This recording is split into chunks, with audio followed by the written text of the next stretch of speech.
Salut les enfants! Aujourd'hui, on va apprendre une nouvelle leçon de conjugaison intitulée le verbe pour la classe de EB4.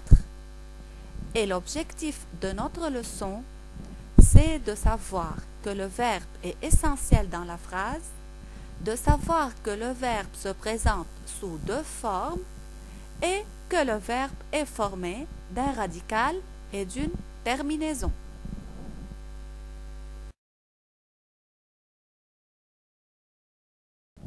Je commence par la première idée. Le verbe est essentiel dans la phrase.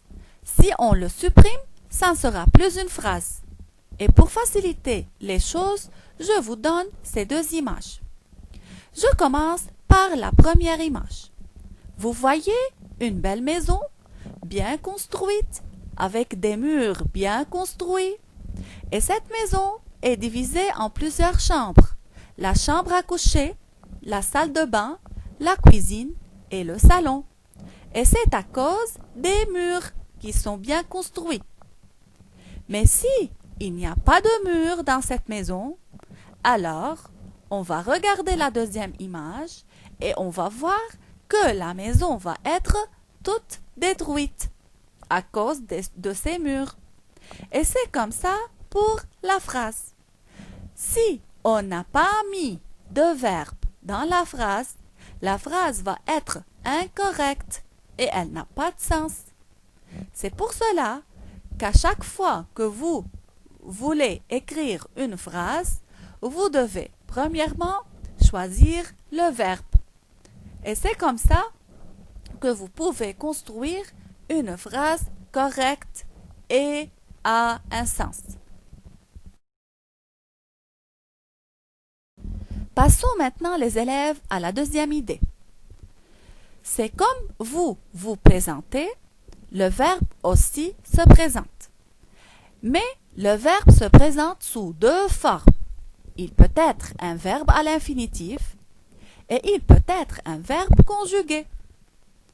Mais faites attention, il ne faut pas confondre, c'est très facile.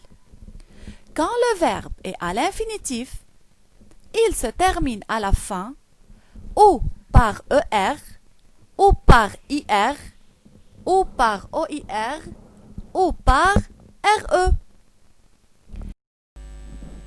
Quand le verbe est conjugué, il se présente avec des pronoms personnels, toujours. Si on voit des pronoms personnels avant le verbe, c'est-à-dire le verbe est conjugué. Et les pronoms personnels sont je, tu, il, elle, nous, vous, il avec S et elle avec S. À ne pas oublier cette remarque. Alors, le verbe se présente sous deux formes, à l'infinitif et conjugué.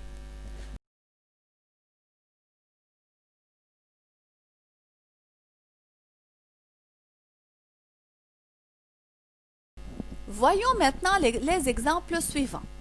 Tu fais ton devoir. Où est le verbe dans cette phrase? Fais, bravo. Est-ce que ce verbe est conjugué ou il est à l'infinitif? Très bien, il est conjugué. Pourquoi? Car il y a avant un pronom personnel. Excellent.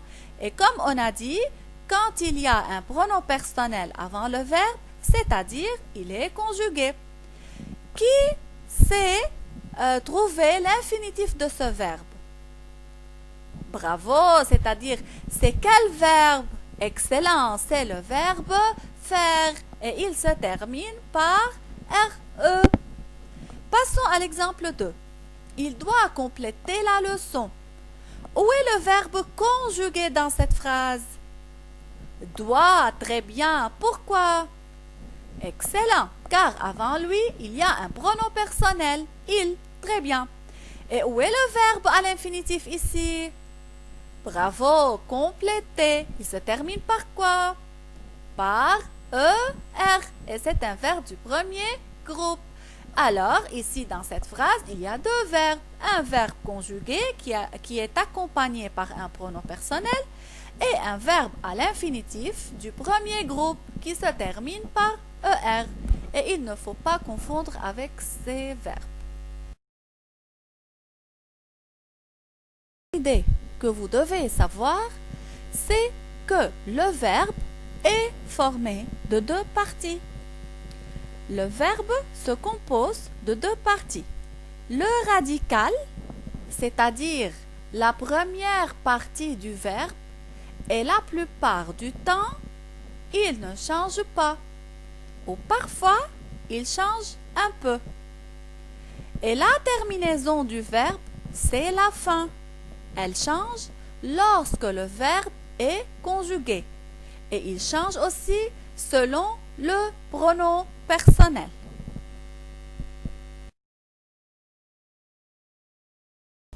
Je vous donne cet exemple. Verbe parler. C'est un verbe à l'infinitif ou un verbe conjugué? Très bien, c'est un verbe à l'infinitif. Quelle est sa terminaison? Par quoi se termine-t-il? Très bien, par ER. Et voilà, vous avez trouvé la terminaison du verbe, c'est ER. Alors, la première partie, comment s'appelle? Très bien, c'est le radical. Alors, ce verbe est divisé en deux parties. Parle, c'est le radical et ER, c'est la terminaison. On va voir maintenant dans la conjugaison comment change la terminaison. Et maintenant, je fais la conjugaison de ce verbe. Je commence par le pronom personnel tu. Tu parles. Alors, où est le radical dans ce verbe? Parle. Et où est la terminaison? ES. Alors, la terminaison ici s'accorde avec le pronom personnel tu et le verbe prend ES. Passons au pronom personnel nous. Nous parlons. Où est le radical? Aussi parle, bien sûr. Et où est la terminaison? ONS. Qu'est-ce que vous avez remarqué? Bravo, on a remarqué que la terminaison change. Avec nous, le verbe prend ONS. Avec tu, le verbe prend ES. Je passe à la troisième personne. Vous parlez. Où est le radical? Parle. Et où est la terminaison? EZ. Alors, le verbe prend EZ avec le pronom personnel vous. Alors, la terminaison change. Le dernier pronom personnel, il parle. Où est le radical? Parle. Et où est la terminaison? ENT. Alors, ce qu'on doit conclure, que la première partie du verbe ou ce qu'on appelle le radical ne change pas, mais c'est la terminaison qui change selon le pronom personnel sujet.